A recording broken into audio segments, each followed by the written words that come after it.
ये है शौर्य स्थल और यहाँ पर अनगिनत वीरों के बारे में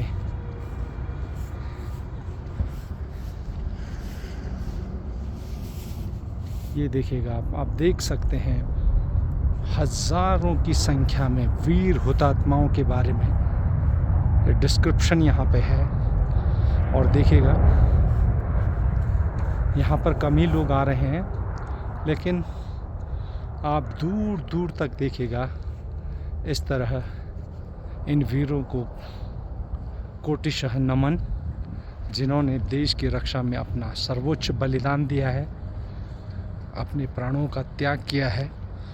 और उनकी शहादत को चिरस्थायी बनाए रखने के लिए, उन वीरों को प्रणाम करने के लिए, उन वीरों को याद करने के लिए, यह देखिएगा कितने विस्तृत क्षेत्रफल में, ये देखिएगा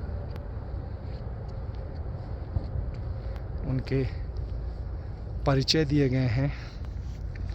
आप समझ सकते हैं कि लद्दाख की भूमि पर दुश्मन देशों की कितनी नज़र है और इसकी रक्षा करने के लिए भारतीय वीर सपूतों ने, कितने वीर सपूतों ने अपने प्राणों की आहुति दी है। ये देखिएगा आप, हज़ारों की संख्या में यहाँ पर ये विवरण दिए गए हैं।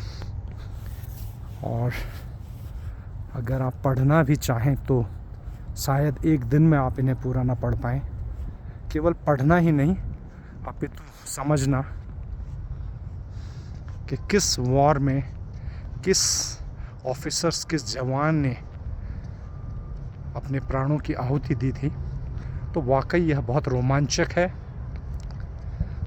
हमें गर्व से भर देने वाला है भारतीयों को, और अपने देश के वीर जवानों के प्रति हमें और प्रेम से भर देता है।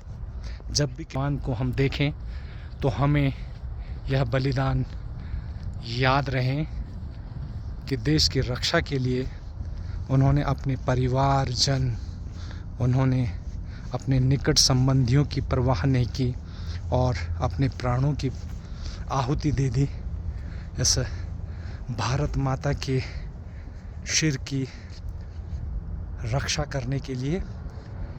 यह शीश है हम इस भारत भूमि का। और पृष्ठभूमि में देखिएगा ऊंची ऊंची पहाड़ियाँ। ये दृश्य अपने आप में हमारे अंदर न केवल कौतूहल जगाता है, अपितु हमें वीरता से भी भर देता है, हमें जोश से भर देता है। ये बेहतरीन शत शत नमन इन वीर हुतात्माओं। दोस्तों, इसके बाद मैं धर्मेंद्र सिंह नेगी आपको लिए चलता हूँ लद्दाख के दूसरे किसी मनोरम स्थल को, दर्शनीय स्थल को आप लोगों को विज़िट करवाने के लिए। तब तक के लिए गुड बाय, शुक्रिया, थैंक यू।